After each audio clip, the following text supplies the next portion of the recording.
आज की इस कक्षा 12 की क्लास में हम आपको एक बहुत ही मज़ेदार, बहुत ही इंटरेस्टिंग, बहुत ही स्कोरिंग चैप्टर कराने जा रहे हैं। प्यारे बच्चों, इस समय ये कोविड-19 की इकोनॉमिक्स नो प्रॉब्लम श्रृंखला में मैं आपका स्वागत करता हूँ। जैसा कि मैंने अभी बताया कि इस समय हमको घर में रहना है, घर में रहकर अपनी-अपनी आपको कोरोना वॉरियर्स के रूप में स्थापित करना है, ताकि हम कम से कम अपने आप को सुरक्षित रख सकें और हमारे कारण कोई और परेशान ना हो। इसीलिए मैंने ये सोचा कक्षा 9th से लेकर 10th, 11th, 12th सभी कक्षा के सभी छात्रों के लिए कम से कम इकोनॉमिक्स नो प्रॉब्लम तो हो ही जाए। प्यारे बच्चों, बहुत कोशिश की है और मैं आज जो चैप्टर आपको पढ़ाने जा रहा हूँ बहुत ही इंटरेस्टिंग है।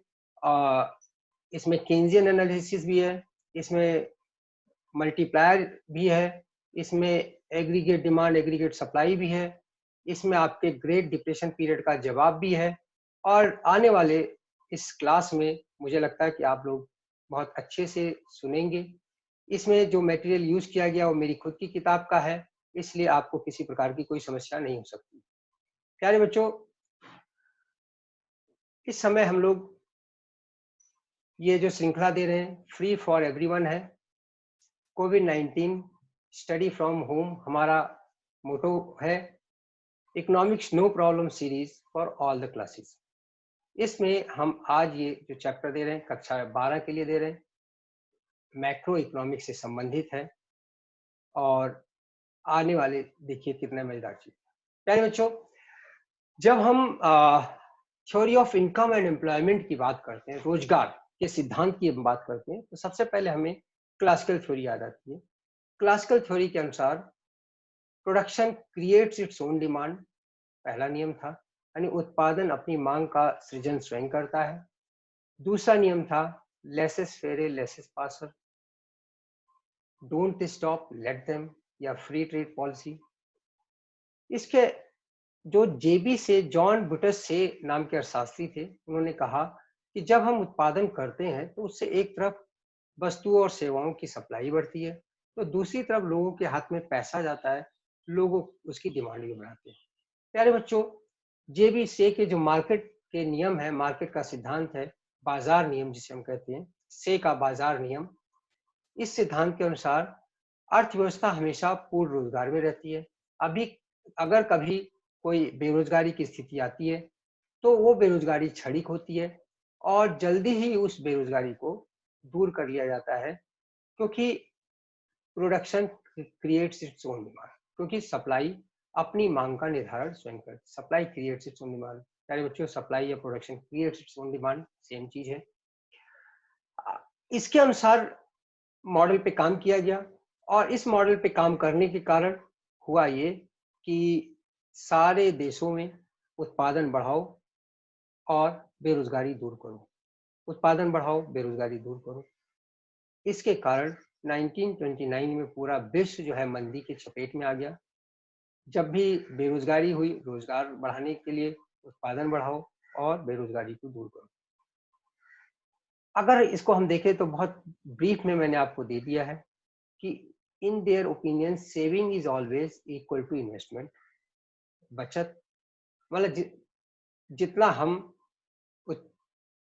आय को अर्जित कर रहे हैं उतना ही हम खर्च कर रहे हैं, उतना ही हम व्यय कर रहे हैं। बचत का कोई भूमिका नहीं है। ये उनकी पॉइंटिंग थी। जेएम केन ने कहा कि ऐसा नहीं होता। होता क्या है, जब उपभोक्ता की आय बढ़ती है तो आय के साथ साथ वो अपनी बचत को भी बढ़ाता है।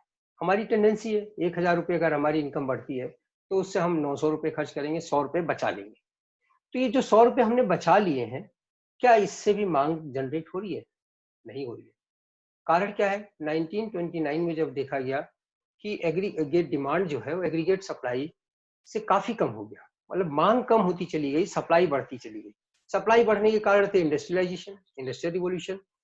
सप्लाई बढ़ने का कारण था टेक्नोलॉजी, सप्लाई बढ़ने के कारण थे बड़ी बड़ी मशीनरीज और सप्लाई बढ़ने का कारण था बचत का बढ़ना। लोगों के पास बचत बढ़ रही थी, लोगों ने अब इस मॉडल के अनुसार जितना उत्पादन हुआ उतनी मांग नहीं बढ़ी, तो ये गैप आ गया मांग और पूर्ति में। सप्लाई ज्यादा हो गई, मांग कम हो गई। इसका असर क्या हुआ? कीमतें कम होने लगी।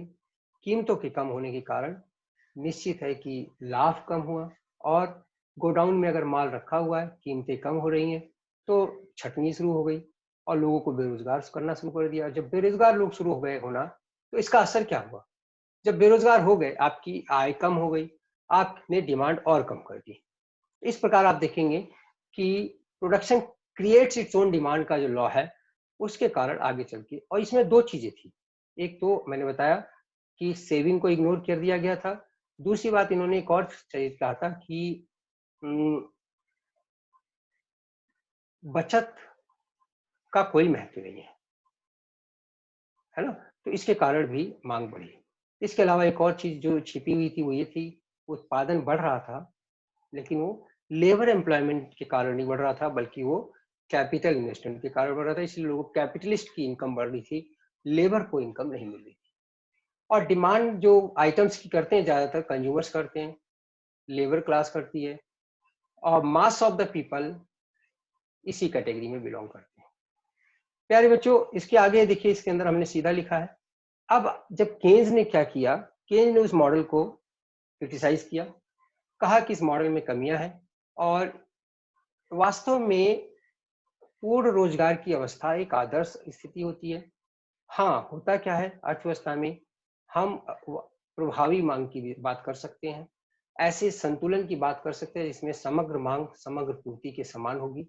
समग्र मांग में कंजम्पशन और इन्वेस्टमेंट रखा, समग्र पूर्ति में कंजम्पशन और सेविंग रखा। प्यारे बच्चों, क्योंकि consumption demand and supply both sides में है, मैंने बताया कि जितना खरीद लिया गया उतना खरीद लिया गया।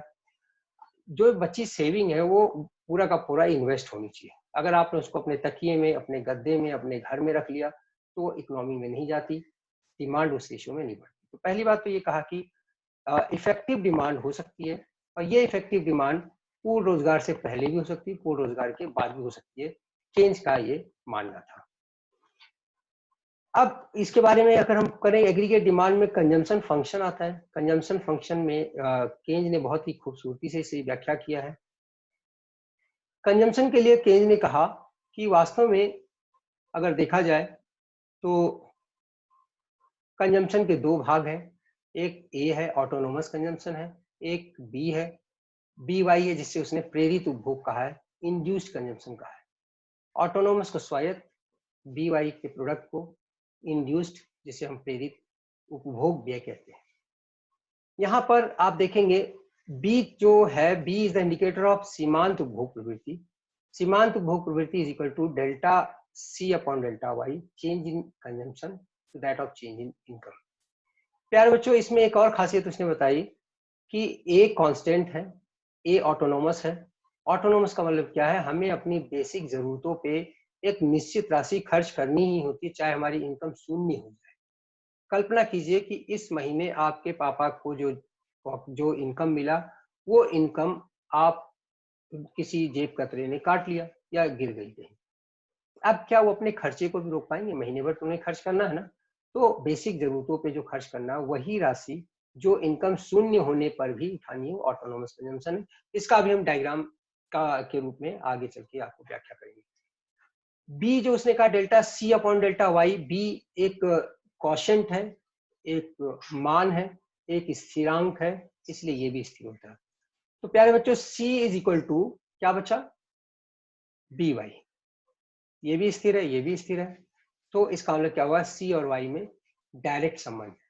अगर आपकी इनकम बढ़ेगी तो C भी बढ़ेगा, अगर आपकी इनकम कम होगी तो C भी कम होगा। लेकिन ये जो चेंज होगा, चेंज इन इनकम होगा, वो चेंज इन कंजम्पशन जो होगा वो चेंज इन इनकम से कम होगा। इसका मतलब MPC का मान 1 से कम होगा। प्यारे बच्चों, इसमें ऑटोनोमस कंजम्पशन की बात की गई है। The amount which is to be spend by the economy even at zero level of income and employment is known as autonomy. It is free from level of income and hence we get a straight line autonomous consumption का बिल्कुल parallel to x-axis एक सीधी रेखा मिलेगी आपको autonomous consumption के रूप में। अगर हम induced consumption की बात करें तो यहाँ हम पाते हैं कि बी स्थिर है, y बढ़ रहा है। तो सी बढ़ेगा। तो बी वाई का जो अमाउंट है प्रेरित उपभोग का वो अपवर्ड स्लोपिंग होता है फ्रॉम लेफ्ट टू राइट। अब शुरू में y अगर शून्य है तो बी वाई का प्रोडक्ट भी शून्य होगा, तो यानी कि प्रेरित उपभोग व्यय शून्य से स्टार्ट होगा और ऑटोनोमस उपभोग व्यय एक ऊपर की एक वाई एक्सेस के एक ऊपर वाले हिस्से से स्टार्ट होगा। अगर हम एग्रीगेट सप्लाई की बात करें तो केंज का ये कहना है कि aggregate supply is the total value of total output value of output available for purchase in the economy during a given period of time. सामान्यतः एक वर्ष में जो एक अर्थव्यवस्था में उत्पादन का कुल मूल्य जो उपलब्ध है, जिसे खरीदा बेचा जा सकता है, उसको हम इनकम के रूप में भी मानते हैं। और यह इनकम अगर हम फर्दर डिवाइड करेंगे तो कंजम्पशन और सेविंग के रूप में आपकी इनकम जो है y is always equal to c और s, या तो आप उसे कंज्यूम कर लेंगे या उसे बचत कर लेंगे। तो इस प्रकार जब आप देखेंगे दोनों वक्र एक दूसरे को इंटरसेक्ट करें, ये आपका एग्रीगेट डिमांड कर्व है c प्लस आई, और ये आपका एग्रीगेट सप्लाई कर्व है c प्लस एस। यार बच्चों यहाँ पे एक और चीज हम आपको बताना चाहेंगे, ये बिंदु जो एएस कर्व है वो 45 डिग्री पे होता है और जीरो यानी ओरिजिन से स्टार्ट होता है। 45 डिग्री का ये इंडिकेटर है कि इसके ऊपर स्थित कोई भी बिंदु वाई एक्सिस और एक्स एक्सिस से इक्वी डिस्टेंट होता है, क्योंकि यहाँ वाई है और यहाँ सी प्लस एस है। तो y is always equal to C plus s इसके हर बिंदु पे रहता है, इसलिए ऐसा ये 45 डिग्री का होना जरूरी है। इसके बाद केंज ने कहा मल्टीप्लायर की बात, इसको हम एग्रीगेट डिमांड, देखिए सेविंग और इन्वेस्टमेंट, जहां एग्रीगेट डिमांड एग्रीगेट सप्लाई के बराबर है, देखिए इस ऊपर वाले कर्व पे यहाँ पॉइंट है, इसी पॉइंट पे अगर आप देखेंगे तो सेविंग भी इन्वेस्टमेंट के बराबर होनी चाहिए। अगर सेविंग इन्वेस्टमेंट के बराबर नहीं है तो इन्फ्लेशन और डिफ्लेशन की चांस इकोनॉमी में रहती है। प्यारे बच्चों, केंज ने एक और संगठक की एक और कंपोनेंट बताया है जिसको हमने मल्टीप्लायर या गुणक का सिद्धांत कहा है। गुणक का सिद्धांत कैसे डिराइव किया गया मैं आपको बड़े सरल शब्दों में बताता हूँ। प्यारे बच्चों, y is equal to C plus I, संतुलन बिंदु पर अगर आप देखेंगे AD AS के बराबर होना चाहिए। AD बराबर क्या होता है C प्लस आई, AS क्या होता है y, यानी कि y बराबर होना चाहिए C प्लस आई के। अब y बराबर C प्लस आई पहला इक्वेशन है हमारा। 80 का मान हम जानते हैं A plus b y autonomous consumption plus induced consumption, तो इन दोनों वैल्यू को हम इसमें रखेंगे और देखते हैं क्या होता है। देखिए जब हमने a प्लस बी वाई को c के स्थान पर रख दिया तो a plus b y plus ये वाला i आपका आ गया, ये आपका इक्वेशन 2 बन गया। बहुत आराम से मैं आपको डिराइव करना सिखा रहा हूँ, इसको आप खुद डिराइव कर सकते हैं। प्यारे बच्चों, अब आप i को हमने क्या माना है, अगर इन्वेस्टमेंट बदलता है I1 प्लस डेल्टा आई बन जाता है। नेचुरल अगर i बदलेगा मतलब तो y प्लस डेल्टा वाई भी बदलेगा। पिछले चैप्टर पे हम फिर पिछले पेज पे हम जा रहे हैं और इस पेज पे आप देखेंगे कि अगर आई बढ़ेगा तो वाई भी बदलेगा ना, यही चीज है इसके अंदर। तो इसका मतलब यह है कि जब हम यहाँ पे देखते हैं, अगर आई को हम आई प्लस चेंज इन आई कर देते हैं तो वाई भी बिकम क्या हो जाएगा, y plus change in y बन जाएगा। अब वाई में y plus change in y is equal to a plus b, जहां जहां y है वहां y प्लस डेल्टा वाई लिख दो और जहां जहां i है वहां i प्लस डेल्टा आई लिख दो। पुराने वाले इक्वेशन 2 में i की जगह i प्लस डेल्टा आई लिख दो और y, एक y यहाँ था और एक y यहाँ है, तो इस y की जगह y प्लस डेल्टा वाई लिख दो, इस y की जगह भी y प्लस डेल्टा वाई लिख दो। अब इस ब्रैकेट को खोल दो, ये इक्वेशन 3 आ गया आपके सामने। अब 3 में से 2 को घटा दो, 2 वाला क्या था y, पहले ये देखिए ये इक्वेशन 3 का y प्लस डेल्टा वाई है ये वाला पार्ट, और ये घटा रहे हैं हम उसका लेफ्ट हैंड साइड इक्वेशन 2 का y लिया है। फिर इसका राइट हैंड साइड लिखिए, देखिए a plus b y plus b delta y plus i plus delta i यहाँ तक लिख लीजिए। उसके बाद पुरानी इक्वेशन 2 का जो a और बी वाई प्लस आई था उन सब का साइन चेंज हो जाएगा, यहाँ आके आप देखिए ये घटा दिया हमने। अब हमारे पास बचता है y, ये तो देखो ये इससे कैंसिल हो जाएगा और a कट जाएगा, बी वाई कट जाएगा और आई कट जाएगा, a बी वाई और आई कट जाएगा। बचा क्या, b delta y and delta i. यहाँ पे हम देखते हैं कि डेल्टा वाई वालों को इकट्ठा कर लीजिए और आप पाएंगे कि delta y is equal to, आपके सामने सॉल्यूशन है, बहुत सरल सोल्यूशन है। आप पाएंगे कि delta y is equal upon delta i is equal to 1/1 minus b, जो कि 1/s के बराबर होता है। एस क्या है? एमपीएस है। एमपीएस क्या होता है? 1 - MPC। इसके बारे में हम आगे अभी बताएंगे। प्यारे बच्चों, इसके अंदर आप देखिए यहाँ पे चेंज इन आई जो है, देखिए थोड़ा सा चेंज इन आई हुआ है तो वाई में कई गुना ज्यादा चेंज हो गया। तो देखिए change in i is less than change in y, therefore delta y upon delta I is equal to considered as k, which is equal to always more than 1। तो अब आप देखिए मल्टीप्लायर इसको इसीलिए कहा गया क्योंकि एक से अधिक होगा ना ये। तो इसके बाद देखिए रिलेशनशिप बिटवीन एमपीसी और एनएमपीएस। अभी मैं आपको बता रहा था, ये आपको यहाँ पे मैंने यूज किया कि एमपीसी, ये देखिए ये आपका एमपीसी है, 1 - B एमपीसी है, और MPC is equal to m 1। देखिए अब ये कैसे, एक संबंध कैसे, इसको आगे हम अभी आपको डिटेल बता देंगे कि ऐसा हमने कैसे कर दिया कि 1/1 - B को 1/S क्यों लिख दिया हमने, यानी S is equal to 1 - B। 1 - B के स्थान पर हम S को लिख रहे हैं, इसका जवाब हम यहाँ नीचे दे रहे हैं। प्यारे बच्चों, C हमें पता है, C is equal to A+BY। अगर दोनों तरफ हम डेल्टा सप्लाई कर दें तो हम पाएंगे डेल्टा, देखिए डेल्टा सप्लाई कर दीजिए और डेल्टा वाई से भाग दे दीजिए। आप सिर्फ सिंपली डेल्टा वाई से भाग दीजिए। अब देखिए डेल्टा सप्लाई किया, दोनों तरफ डेल्टा सप्लाई करके डेल्टा वाई से भाग दीजिए, आप पाएंगे कि B इज इक्वल, इसमें B आ गया। जब डिफ्रेंशिएट करेंगे, मैथ्स भी अगर आपको आता है तो मैथमेटिकली भी इसे सॉल्व कर सकते हैं। प्यारे बच्चों, अब जब एमपीसी की बात करते हैं हम, देखिए y is equal to C+S aggregate supply वाला होता है। इस केस में आप देखिए दोनों तरफ डेल्टा सप्लाई किया आपने और दोनों तरफ डेल्टा वाई से भाग दिया जैसे ऊपर किया था। अब आप पाएंगे कि यहाँ पे क्या आ गया, ये y is equal to MPC delta c upon delta y क्या है, MPC delta s upon delta y क्या है, आपका एमपीएस। इसी से आप निकाल सकते हैं, उससे जाने की जरूरत नहीं है। अब आप यहाँ देखेंगे कि यानी कि MPS is equal to 1 - MPC, यानी कि अगर एमपीसी बढ़ेगा तो एमपीएस घटेगा। दोनों का टोटल 1 के बराबर है। अगर दोनों का टोटल 1 के बराबर है तो एक के बढ़ने से दूसरे में घटना पड़ेगा, ये इसका संबंध है। दोनों में विपरीत संबंध पाया जाता है, आप कह सकते हैं। प्यारे बच्चों, इसके बाद एक कॉन्सेप्ट इसमें आता है एक्स, ये आपका जो बहुत इंपॉर्टेंट कॉन्सेप्ट है, सीबीएसई भी इसके बारे में बार बार पूछती भी है, और इसको हम कहते हैं excess demand, full employment, equilibrium and deficit demand. अब देखिए इसमें हम एक साथ एक्सेस डिमांड और डेफिसिट डिमांड दोनों लेंगे। प्यारे बच्चों, अगर इसको हम थोड़ा और छोटा कर दें तो इससे आपका, मुझे लगता है एक ही उस पर आ जाएगा। देखिए वही डायग्राम पिछला वाला एडीएस के बराबर वाला कर रहे हैं, 3 केस ले रहे हैं। केस 1 में हम दिखा रहे हैं ये एक्सेस डिमांड का, केस 2 में हम फुल एम्प्लॉयमेंट का, केस 3 में डेफिसिट डिमांड का। प्यारे बच्चों, केंद्र ने बताया था कि जो इफेक्टिव डिमांड है या सामान्य संतुलन है वो पूर्ण रोजगार के संतुलन से पहले भी हो सकता है और बाद में भी हो सकता है। ये देखिए ये फुल एम्प्लॉयमेंट का एएस है और ये फुल एम्प्लॉयमेंट का एडी है। ये आपका वर्तमान सिचुएशन है जहां रिसोर्सेस एक्सेस डिमांड की बात हम कर रहे हैं। यहाँ पे क्या है, एक्सीड। अब इस केस में अगर हम कंपेयर करते हैं फुल एम्प्लॉयमेंट को करंट सिचुएशन से कंपेयर करते हैं तो हम पाते हैं फुल एम्प्लॉयमेंट के पॉइंट पे अनुसार यहाँ एडी ज्यादा है एएस से। फुल एम्प्लॉयमेंट के एएस से एडी ज्यादा है, यानी aggregate demand is more than aggregate supply.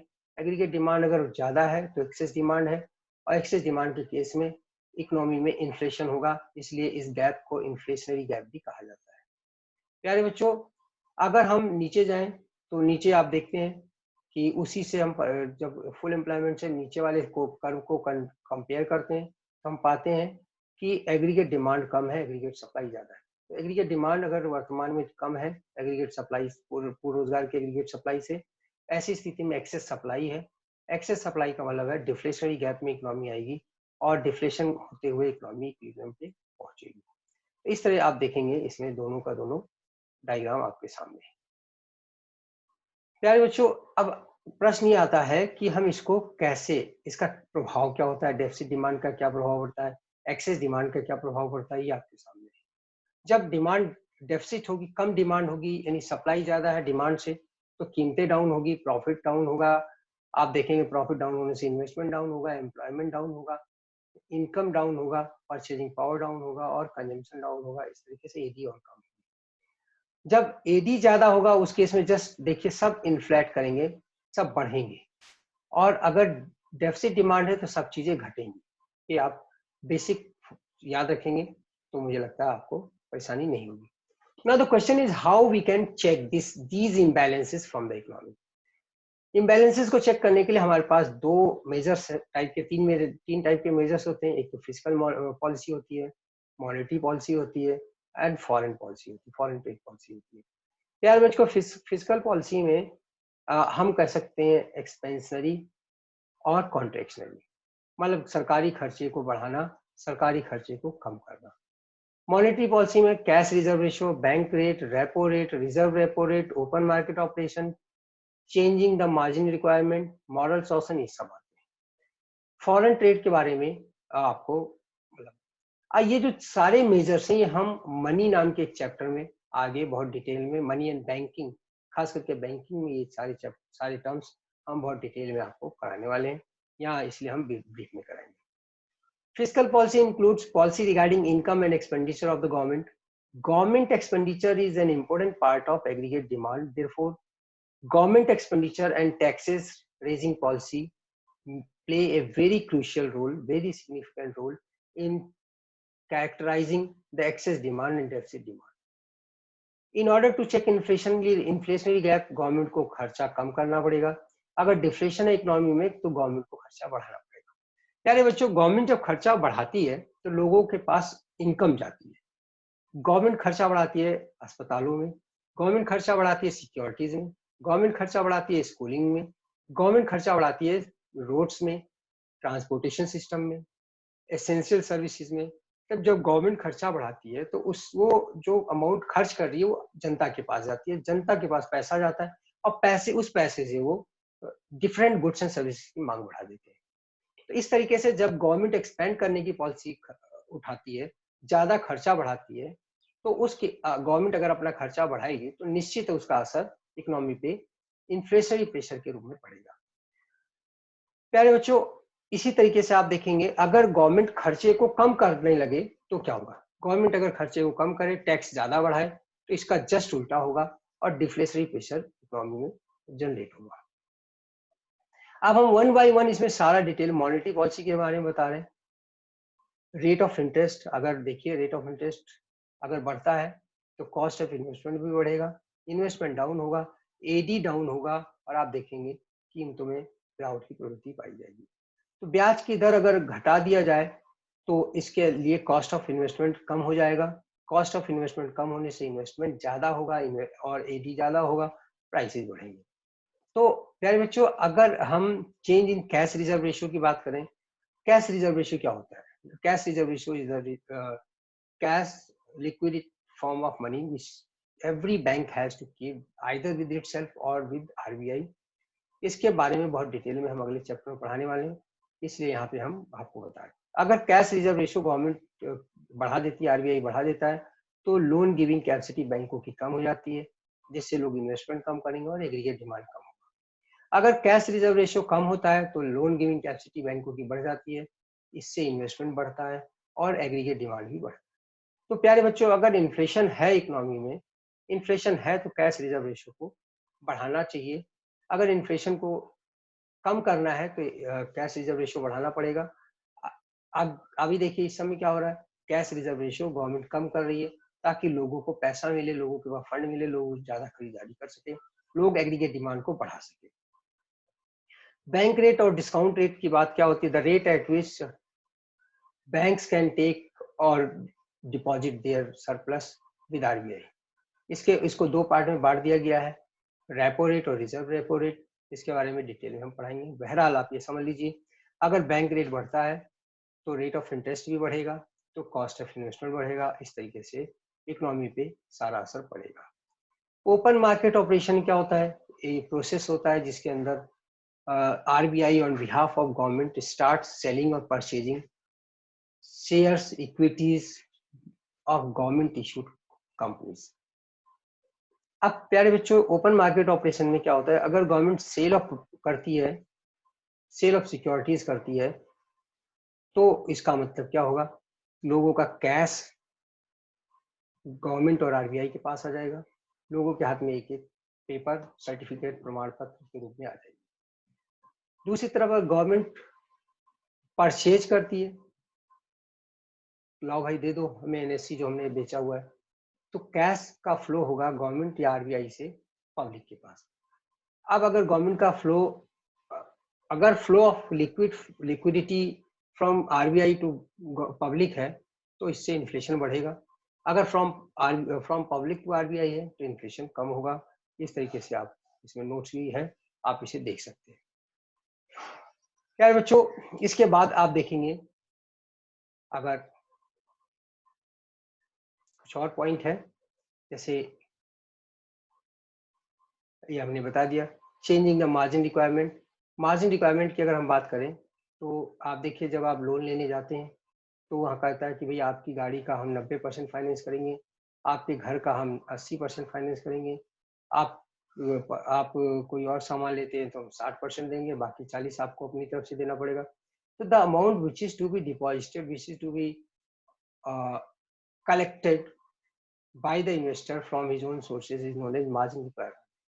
अब अगर मार्जिन रिक्वायरमेंट की खासियत है बढ़ेगा तो नेचुरल है, इसमें देखिए डाउन पेमेंट बढ़ेगा। डाउन पेमेंट का मतलब कैश जो आपको देना है उस निवेश का एक बड़ा हिस्सा आपका बढ़ेगा, जिससे आपका नेचुरल है क्रेडिट आप कम लेंगे, और क्रेडिट कम लेने से लोन कम, मतलब इन्वेस्टमेंट कम होगा, एडी कम होगा।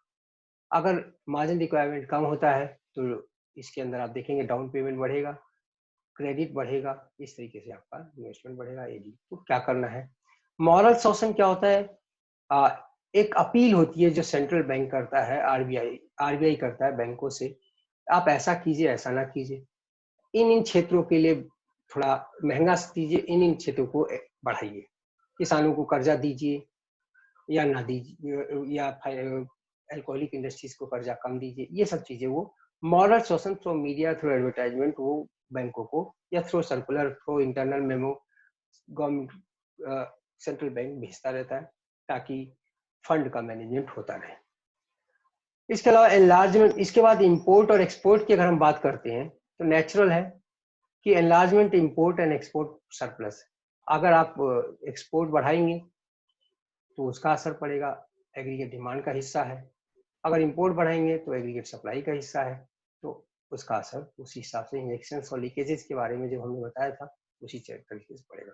प्यारे बच्चों, कुछ क्वेश्चन हम आपको सॉल्व कराना चाहेंगे, मैं चाहूंगा इसे मैं खुद करा दूं। तो अगर देखिए, calculate equilibrium level of income and employment from data given below. Consumption आपको 100 प्लस 0.8 वाई दे रखा है, ये 0.8 वाई है प्यारे बच्चों। इन्वेस्टमेंट 1000 करोड़ दे रखा है, गवर्नमेंट का फाइनल कंजम्पशन एक्सपेंडिचर 5000 दे रखा है, नेट एक्सपोर्ट 50 दे रखा है। अब सी आपके पास है, आई आपके पास है, जी आपके पास है, एक्स और एम आपके पास है। प्यारे बच्चों, एग्रीगेट डिमांड जो होता है, अगर आप देखेंगे तो एग्रीगेट डिमांड की अगर हम बात करते हैं,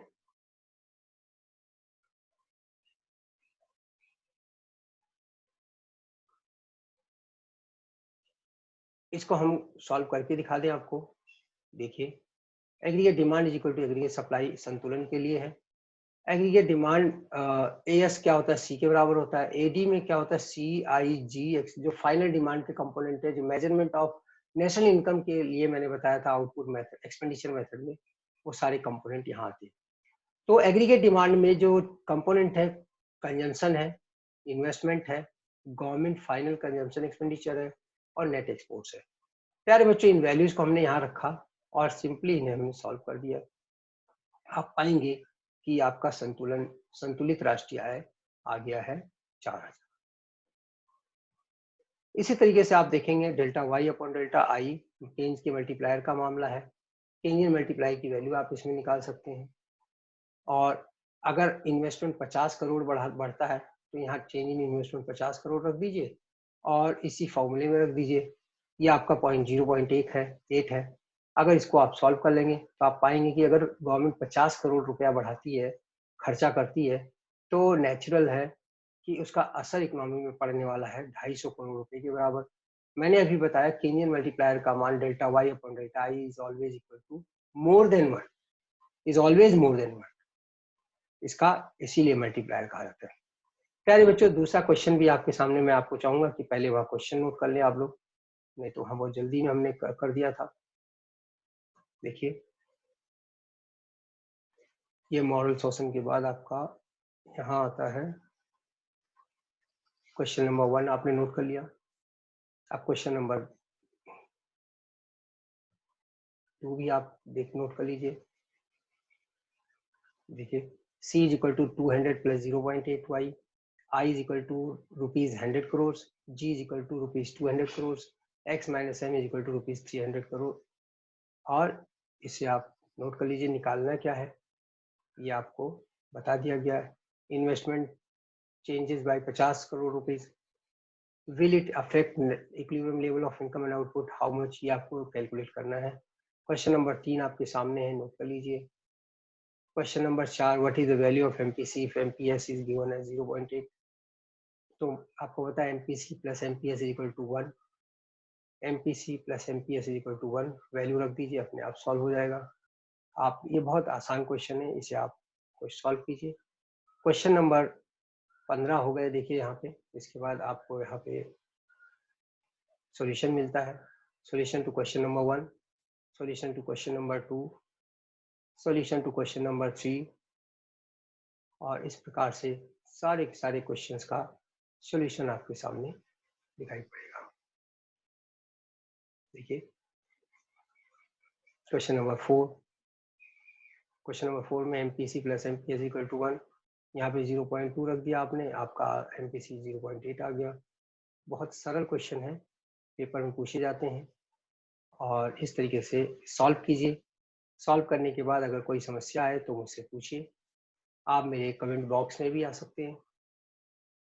मैं चाहूँगा कि आप लोग ठीक से पढ़ें, इस समय का सही उपयोग करें, ताकि आगे आपको, क्योंकि 12th का एग्ज़ाम देना है, 12th के एग्ज़ाम में किसी प्रकार की लीनियंसी नहीं चलेगी, किसी प्रकार का बहाना नहीं चलेगा।